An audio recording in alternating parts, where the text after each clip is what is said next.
formed of flesh and twisted limbs. If you hear its maddening whispers, lights out. Hace una semana empezamos con el maratón de Dead by Daylight, con la primera parte del listado de los brutales killers de este juego explicados. Es momento de continuar con los restantes y analizar sus lores, habilidades y cualquier detalle fascinante que valga la pena mencionar. Así que ve por tus botanas y prepárate para conocer más de estos increíbles personajes. Por cierto, la primera parte del video te dejo el link en la descripción. Soy Carmelo, bienvenidos a Catuno TV. ¡Comenzamos! ¡Bam!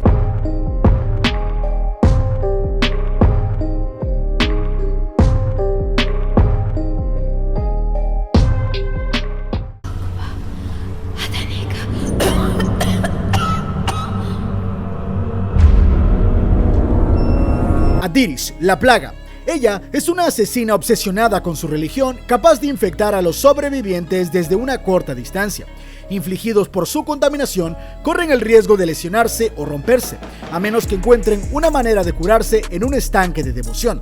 Cuando ella tenía tan solo 5 años, fue abandonada en un antiguo templo de Babilonia. Ella se aferró a la creencia de que los dioses tenían un plan para ella. Su vida fue de una tranquila servidumbre, siempre rezando por una señal que revelara su destino. Obsesionada con sus obligaciones, siempre decía que sí a cada nueva misión que los sacerdotes le indicaban. Nunca rechazaba sus encargos, ya que mientras ayudaba a los mismos durante los rituales, sentía que estaba realizando el camino hacia su destino. En cuestión de meses, los sacerdotes contrajeron una extraña enfermedad, la plaga. No pasó mucho tiempo antes de que se debilitaran demasiado para realizar cualquier tipo de ritual. Adiris, habiendo asistido a muchos de estos rituales de purificación, fue capaz de continuar con ellos. Cuando ella misma comenzó a recitar la epopeya de la creación, una mujer en la parte de atrás se desmayó y colapsó. Adiris corrió hacia ella y notó las ampollas negras que cubrían su cuerpo. Sin dudarlo, Adiris agarró su espada sagrada y la agitó contra su propio pie, cortándose un dedo. Luego, ofreció la parte sangrienta a los dioses, pidiéndoles que protegieran a la mujer. Este tipo de historias de Adiris empezaron a volverla muy popular entre las personas, y su fama se propagó tan rápido como la enfermedad. Pronto, los seguidores de Adiris la llamaron la suma sacerdotisa de Babilonia, pero su fe fue probada cuando mostró los primeros signos de infección. Su tos se convirtió en una mezcla de flema y sangre. Su cuello estalló en abscesos y, avergonzada de su condición, empezó a usar un velo en la cabeza y llevaba incienso para enmascarar el rancio olor a la enfermedad. Con la esperanza de ser salvada, siguió rezando en los rituales, ofreciendo agua bendita y comida a sus seguidores. Pero ningún ritual pudo salvarla. Arrodillándose entre sus seguidores con arcadas, Adiris hizo una última oración. Los vapores negros del incienso se elevaron en el aire y nunca se encontró su cuerpo, ni el de Adiris ni el de sus seguidores. Muchos contaron historias sobre su regreso. En el juego, la plaga tiene la habilidad de lanzar un vómito tóxico que puede enfermarte, y de esta forma irás tosiendo por todo el mapa revelando tu posición. Podrás curarte en las fuentes purificadoras, pero si lo haces, la plaga tendrá acceso a su nuevo poder, ya que ahora su vómito será completamente letal. Como dato curioso, este es el asesino más antiguo de todo el juego, viniendo desde los tiempos antiguos de la misteriosa Babilonia.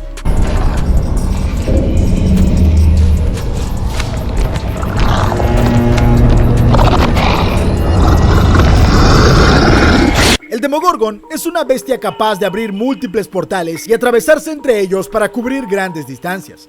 Usando su poder, puede detectar cualquier sobreviviente dentro de las proximidades de los portales y luego desatar un ataque furtivo para infligir daño a la distancia. El Demogorgon es un visitante bien conocido por la franquicia de Stranger Things. Es una criatura brutal y violenta que puede despedazarte con sus colmillos y garras. Este ser tiene una piel muy resistente, casi impenetrable, y puede moverse entre dimensiones cuando él lo desea. En este canal hemos comentado de la teoría de que el Demogorgon es en realidad un perro de Tíndalos de la Yogg-Sothotheria Lovecraftiana. Pero si quieres saber más sobre él y conocer los detalles de esta bestia y las criaturas que salen en Stranger Things, te recomiendo nuestro video donde explicamos a cada uno de estos monstruos. Te dejo el link en la descripción.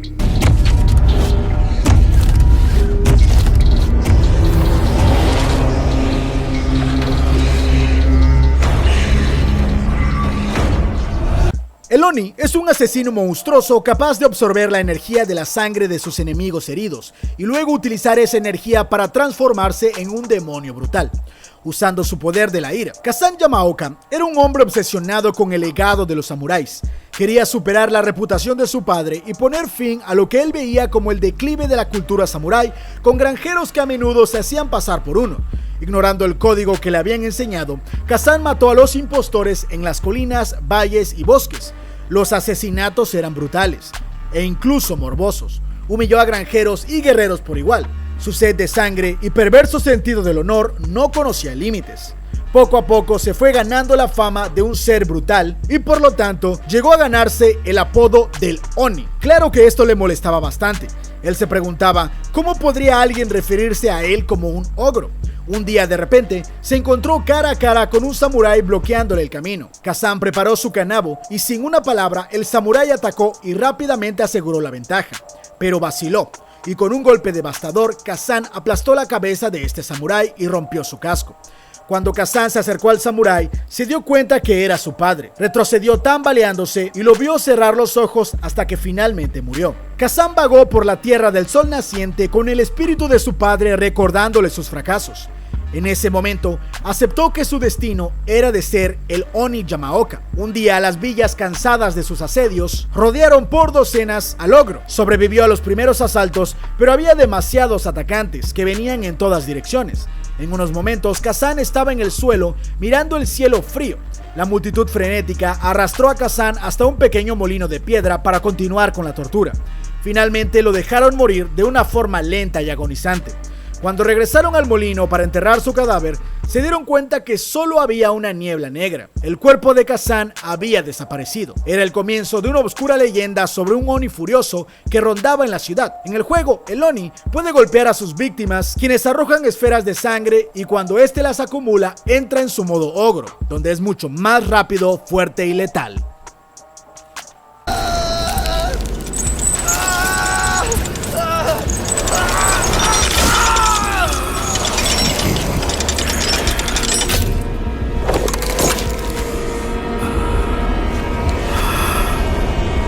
Caleb Quinn, el Deathslinger, es un asesino vengativo capaz de atrapar a los sobrevivientes desde la distancia y atraerlos usando el poder de su escopeta arpón. Nacido en las polvorientas tierras baldías del Medio Oeste, Caleb era un hijo de un inmigrante irlandés en apuros. Lamentablemente su padre era un ingeniero sin trabajo, ya que el odio hacia los irlandeses era más que obvio.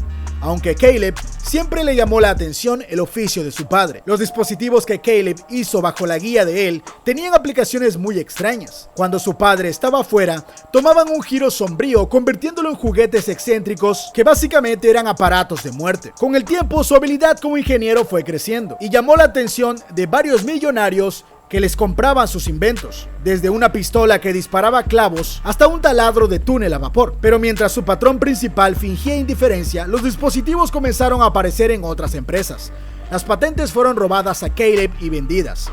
Caleb, cansado y lleno de ira, trató de asesinar a su jefe, y a pesar de acuchillarlo varias veces con la pistola arpón, este logró sobrevivir. Terminó en prisión y ahí se le ofreció una segunda oportunidad: la tarea de crear dispositivos de tortura y a cambio recibir comidas adicionales. Después de un tiempo, el alcalde le ofreció disminuir su sentencia a cambio de convertirlo en una especie de vengador sangriento que atrapara a los malhechores para llevarlos a la prisión. Con el tiempo se ganó su apodo del Deathslinger. Un día su antiguo jefe compró la prisión y se asoció con el alcalde, lo cual enojó demasiado a Caleb, que entrando a la fuerza y buscando a sus víctimas con su pandilla, terminaron provocando los actos más atroces posibles. Después de haber logrado un baño de sangre, Caleb se dirigió cojeando hacia su antigua celda.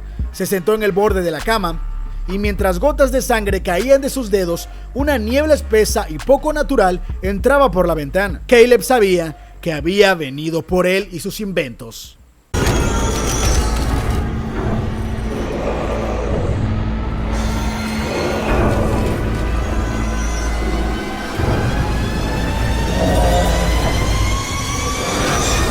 Pyramid Head, el ejecutor, es un asesino manipulador de mapas, capaz de atormentar a los supervivientes con los peligros que crea. Estos, afectados, serán vulnerables a su jaula de la expiación. Pyramid Head es bien conocido por acechar los infernales pasillos de Silent Hill y castigar a los impuros, que serán desollados de las formas más aterradoras posibles, e incluso otros monstruos le temen. Cuando su deber estuvo completo y su presencia ya no fue requerida, se preparó para el largo descanso. Sin embargo, sus habilidades fueron solicitadas en otro lugar. La niebla que fluía sobre él era de alguna manera diferente a la que estaba acostumbrado en Silent Hill. Un poder arcaico y antiguo, conocido como el Ente, solicitaba sus servicios. Hubo un acuerdo tácito en ese momento. La nube ondulante era una invitación al deber y al sadismo, y Pyramid Head, dando un paso hacia la niebla, aceptó su nueva obligación. En el juego, Pyramid Head tiene la capacidad de ir marcando el terreno. Si los tocamos, quedaremos marcados y de esta forma les será más fácil atraparnos en su jaula de expiación.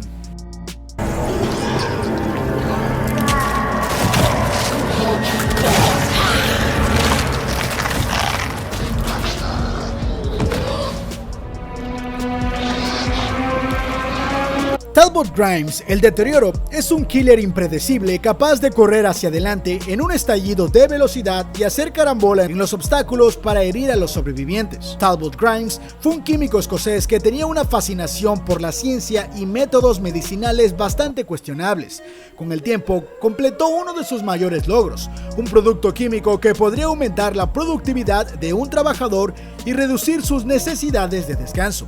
Fue recompensado con un laboratorio secreto debajo de un campo de prisioneros. Los prisioneros de la guerra del opio se convirtieron en sus súbditos involuntarios, lo que llevó a una droga que permitía a los soldados soportar cantidades increíbles de dolor. Sin embargo, los soldados se fueron transformando en criaturas horribles y totalmente enloquecidas que masacraron pueblos empalando a la población con bayonetas, dejándolos colgados de los árboles. No hubo informes oficiales sobre esto del tema, así que Talbot simplemente se negó a culparse y sugería que solo se trataba de rumores exagerados. Más temprano que tarde, alguien le atacó con un tubo de acero en la parte posterior de su cabeza durante un viaje. Fue atado y cargado en un carro. Cuando le quitaron la venda de los ojos, un hombre enfermizo le mostró una fosa común llena de cientos de cuerpos. Sin que Talbot lo supiera, su droga para aumentar la productividad había matado a casi todos los trabajadores de una fábrica entera. Ellos, en son de venganza, masacraron su cuerpo y fue arrojado a la tumba y dado por muerto. Demasiado débil para alejarse, no pudo hacer más que presenciar el trabajo de su vida de una forma putrefacta. A pesar de esto, logró ser rescatado por unos monjes. Debido a su fama, estos le pidieron que por favor trabajara en algo llamado la sustancia química del alma, un compuesto derivado de la glándula pineal que podría abrir el ojo de la mente. Lo que comenzó como un favor a sus salvadores, pronto se convirtió en una nueva obsesión. Estudiando detenidamente los archivos de textos perdidos de la escuela, descubrió la fórmula perfecta que confirmaron ideas previamente impensables. Soñaba con llevar a la humanidad a un nuevo período de iluminación. Eventualmente los monjes empezaron a sospechar de Talbot y pensaron que estaba perdiendo la cabeza. Pero tal vez Talbot ya la había perdido desde hace mucho tiempo. Lo encerraron en una jaula para que se fuera pudriendo con los años. Cuando la guerra terminó, los soldados encontraron el templo y solamente encontraron la jaula vacía, toda tallada en sangre, con una frase que se repetía una y otra vez: la muerte es solo el comienzo. En el juego, tiene la habilidad de rebotar entre obstáculos para lanzarse disparado hacia sus víctimas. Es conocido por ser un asesino algo complicado de manejar, pero cuando le dedicas el tiempo suficiente se convierte en un carnicero de muerte.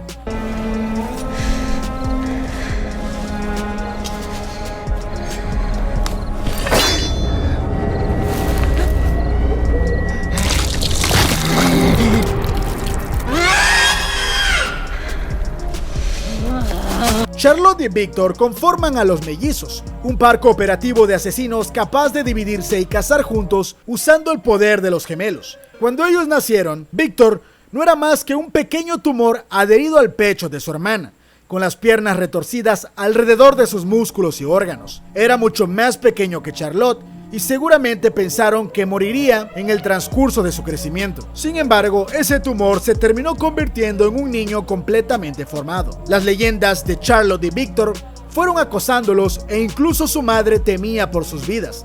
La gente le llamaba de todas las formas horribles posibles y decían que ella era una bruja y sus hijos eran un par de demonios. Finalmente, el pueblo, con el odio que tenían hacia ellos, terminaron asesinando a su madre y trataron de matarles. Lograron huir con bastante suerte y su vida en su adolescencia no fue más que un juego de supervivencia.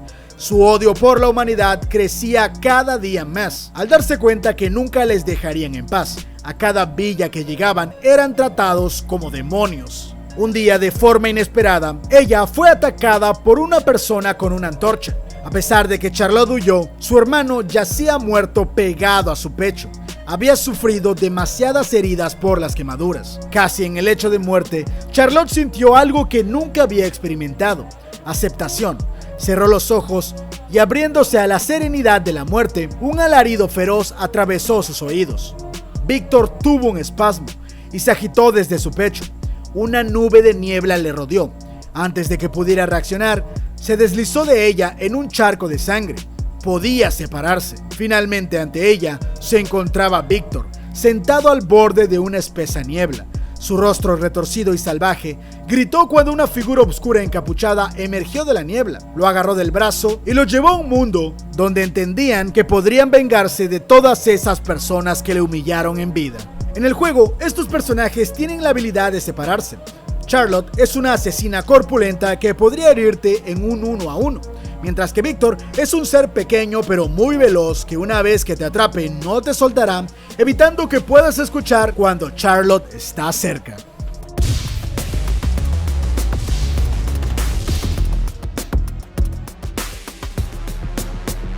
Jin-Won Hak, el Trickster, es un tramposo asesino a distancia capaz de desatar rápidamente una ráfaga de cuchillos utilizando su habilidad. Jin-Won siempre amó la atención y tenía un deseo escondido de ser famoso y millonario durante toda su vida.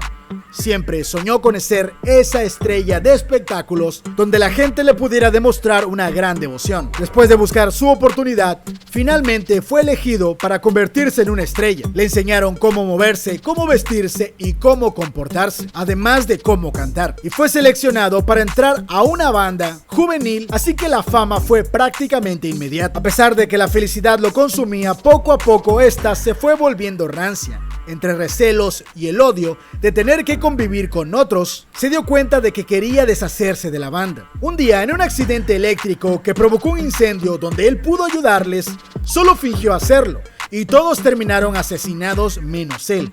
Cuando llegó el equipo de bomberos, sus lágrimas parecían genuinas. Ji-won fue celebrado como una figura trágica, un héroe que hizo todo lo que pudo por un intento inútil de salvar a sus compañeros. Finalmente, era momento de cambiar su marca, y renació como el Trickster, un solista que producía sus propias canciones, luciendo un corazón tierno bajo un exterior salvaje, y a pesar de su gran fama, poco a poco su lado oscuro empezó a relucir. Los asesinatos que él cometía no paraban, y se obsesionó con seguir matando y acababa con talentos jóvenes que pudieran ser una amenaza en el futuro, e incluso llegó a asesinar a varios de sus fans. Las cosas se fueron poniendo cada vez más difíciles y el declive de su carrera finalmente llegó. Los productores le amenazaron y dudaban de su proyecto, así que el Trickster prometió que muy pronto tendría un espectáculo tan grande que esa fama volvería a regresar. El Trickster transfirió cantidades obscenas de dinero a un veterinario a cambio de botes de óxido nitroso, además de sobornar a varias personas. El gran espectáculo estaba listo. Finalmente, en el gran concierto, donde estaban todos los productores millonarios, sus fans y bastantes medios de comunicación, el gas se filtró en la sala mientras los ejecutivos y los tramoyistas esperaban. Todos murieron. Esta fue conocida como la masacre más grande en un evento musical de todos los tiempos. De la nada, una niebla lo consumió y lo llevó a un nuevo lugar para seguir con sus espectáculos. En el juego, su habilidad es la de lanzar cuchillos que al golpearte te irán debilitando. Si logran golpearte 12, terminarás en el suelo y serás presa fácil del Trickster. ¿Quién diría que el K-pop podría ser tan brutal?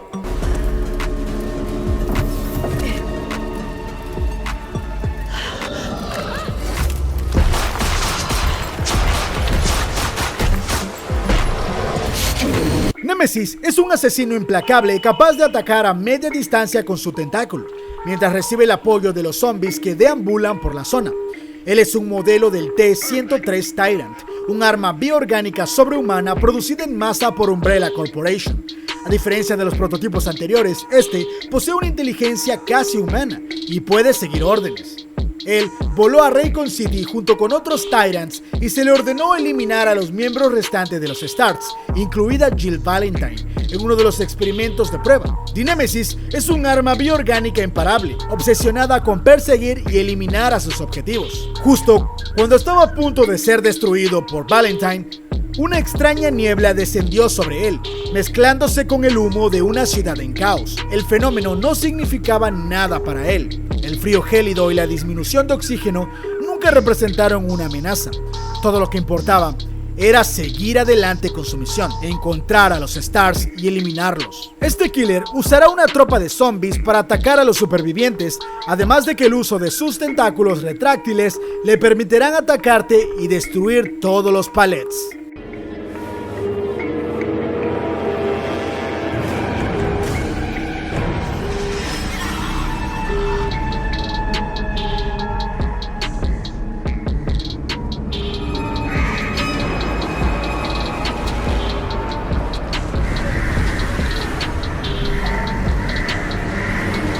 Carmina Mora, la artista, es una asesina de reconocimiento a distancia, capaz de lanzar aves de tormento a través del mapa para revelar y atacar a los supervivientes. Carmina fue una talentosa artista que creció cargando con la culpa de la repentina partida de su madre. Su padre siempre la culpó por el abandono de la misma, lo que se sumó a su dolor, así que a ella solo le quedaba convertirse en la cuidadora de Matías, su hermano pequeño. A pesar de que todavía era una niña, tomó la responsabilidad y, conviviendo con su padre ebrio, sabía que su hermano estaba en sus manos. Un día, en un descuido mientras ella pintaba, su hermano se separó y se ahogó en el arroyo. Ella solo lo logró encontrar flotando y vio su chaqueta de color rojo. El grito de ella rasgó el cielo y su padre, al darse cuenta, la culpó por eso toda la vida. A la mañana siguiente, y con un mundo lleno de obscuridad, trató de suicidarse. Su hermano se había ido. Su madre se había ido. Ya nada tenía sentido para ella. Al abrir los ojos, vio una nube negra de plumas volando hacia ella. La nube se abrió y brillantes cuervos negros descendieron del cielo. Un cuerpo aterrizó en la barandilla, permaneciendo a su lado. De alguna forma, ella se sintió afín hacia estas criaturas voladoras. Por primera vez, un poco de color atravesó su mundo de oscuridad. Ella decidió acercarse hacia su arte, lo que más la apasionaba. Se juntó con un grupo de pintores que entendieron su visión iconoclástica. Sus actuaciones lanzaron el movimiento surrealista a gran escala, así que ella se convirtió en un fenómeno social. Lamentablemente, eligió desarrollar una línea a la crítica social y política, algo que no le agradó demasiado a ciertas personas, ya que ella trató de desatar un debate radical sobre la corrupción a través de su arte. La polémica, obviamente, pintó una diana en la espalda de Carmina. Después de recibir varias amenazas de muerte anónimas, ella se refugió en la antigua casa de su padre. Una noche estaba junto con sus amigos para sentirse un poco más segura, pero ese día llegarían un grupo de pistoleros a su casa. Todos fueron amagados y fueron llevados a un lugar muy oscuro. Ella despertó y estaba sentada en una silla en medio de un lugar desértico. Totalmente esposada, un terrible verdugo se paró frente a ella, quien sacó un cuchillo plateado y empezó a cercenarle sus extremidades. Él sonreía satisfecho.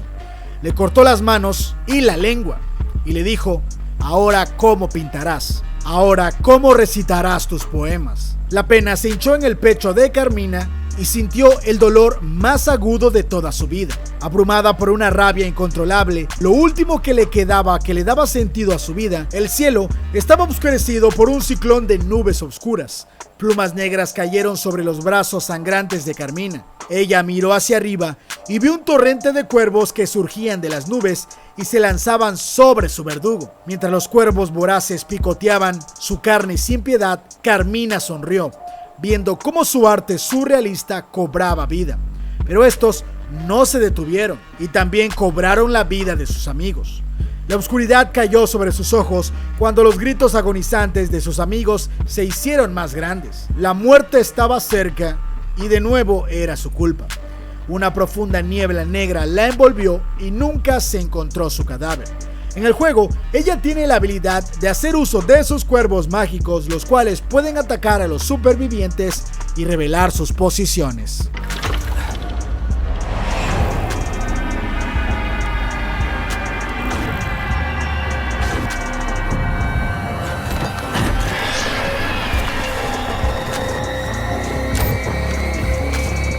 Sadako Yamamura es un fantasma vengativo que puede atravesar el reino de los muertos de forma silenciosa e invisible, manifestándose cuando está lista para atacar. Yamamura era la hija de un famoso vidente de Japón. De pequeña, sus inmensos poderes parecían imposibles de controlar.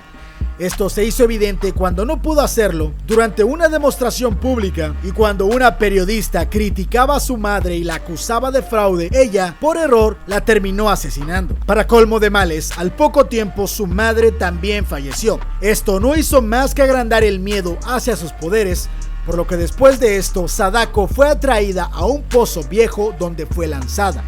Cada centímetro de su cuerpo gritaba de dolor. Mirando hacia arriba, vio la única salida y trató de huir. Clavando las uñas en el suelo fangoso, trataba de arrastrarse lentamente. Sin embargo, todo fue inútil. Décadas más tarde, el Prado se convirtió en un centro turístico y se construyó una cabaña de troncos sobre el pozo. Cuando un visitante alquiló la cabaña, empezó la famosa maldición de Sadako, donde se presume que desde el otro plano reunió todo su poder Nensha y proyectó una terrible maldición en una cinta de video que mata a su espectador después de 7 días. Dentro de sus habilidades, ella puede hacerse invisible de forma intermitente y materializarse cuando ya es demasiado tarde. También hará uso de unos proyectores que tendrán un par de sorpresas para los supervivientes.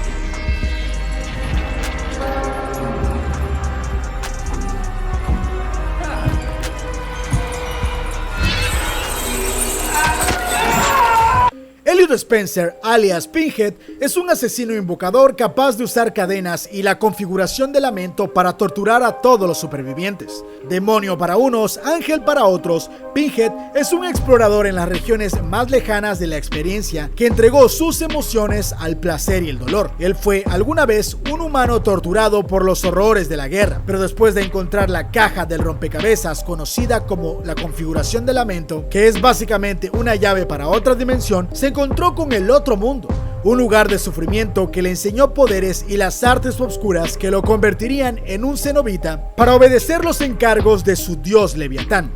Debido a su eficiencia y su poder, fue reclutado por el ente para seguir con sus matanzas en un nuevo mundo lleno de dolor y oscuridad.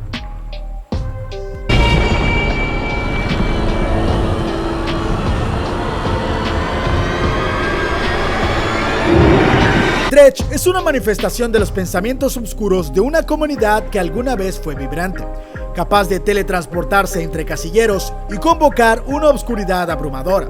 Default fue fundado en una isla estadounidense en la década de los 60 por un grupo de filántropos anónimos. Su objetivo era establecer una sociedad pacífica y libre de pensamientos y emociones oscuras, atrayendo a los consternados de todo el país. Esta comunidad, amante de la paz, prosperó a lo largo de los años, pero había un oscuro secreto que era totalmente aterrador. A pesar de que vivía en una vida utópica, poco a poco la oscuridad comenzó a filtrarse. Los miembros empezaron a desaparecer de formas misteriosas, hasta que un día fueron atacados directamente por una horrible criatura amorfa. La comunidad, que una vez vivió feliz, ahora se reunía en algunas casas para tratar de librarse de aquella criatura a través de mantras del buen pensamiento. Pero la gente seguía desapareciendo. El líder reunió a sus seguidores cerca de la playa, donde exhibió a una mujer que gritaba en un escenario de madera.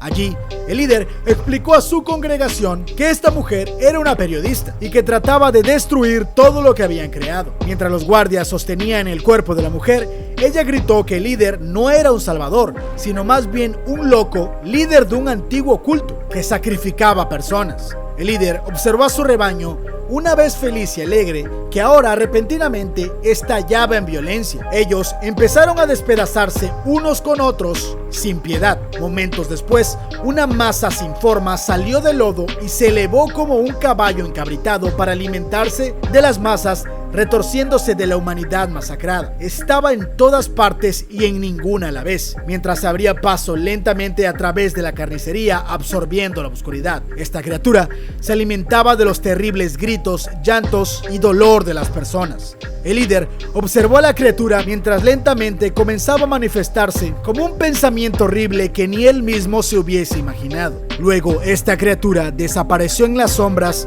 de la misma forma en la que había llegado. Dietrich en el juego tiene la abrumadora habilidad de poder teletransportarse a cualquier taquilla del mapa, lo que concede una movilidad apabullante. ¿Qué pasaría si se teletransporta a una taquilla en la que hay un superviviente? Bueno, ya te vas haciendo una idea. Con esto damos fin al listado de los killers de Dead by Daylight. Sin duda fue una gran maratón en la que pudimos explorar las diferentes habilidades y las historias de diferentes personajes. Estos solo son algunos de los grandes killers que nos ha regalado este juego y que también forman parte de la gran cultura pop del mundo del terror de hoy en día. Me parece que varios son fascinantes y tienen potenciales increíbles incluso para tener sus propias películas. Y el hecho de un juego que pueda traernos asesinos originales y además algunos que ya forman parte de las grandes franquicias es simplemente un deleite. Sin duda, Dead by Daylight se merecía esta maratón en Cthulhu TV. Así que sin más, damos cerrado a la maratón oficial y la primera del canal. Si quieren que volvamos a hacer la maratón de algún otro juego o alguna otra franquicia, por favor pónmenla en la caja de comentarios. Estoy abierto a discusiones y me encanta hacerlas. Esto fue Cthulhu TV.